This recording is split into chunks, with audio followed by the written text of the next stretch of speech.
তুই যে সত্য কথা কইছস। আরে দেশটা কি বলে? দেশের আবার কি হইব?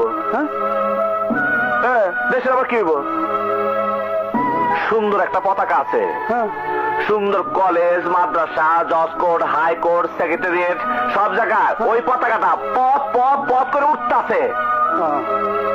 আর এই দেশের সন্ত্রাসীরা যারা খুশি মারতাছে, চাঁদাবাজরা দোকানদারের কাছ থেকে চাঁদা নিতেছে, আবার দোকানদাররাও দিয়ে দিতেছে সেই টাকা উসুল করার জন্য। দোকানদাররা 100 টাকার জিনিস জনসাধারণের কাছে 200 টাকা চাইতেছে। আর এই দেশের রাজনীতিবিদরা জনগণকে কইতাছে স্বাধীনতার সুখ ঘরে ঘরে পৌঁছে দিচ্ছি, ঘরে ঘরে পৌঁছে দিচ্ছি।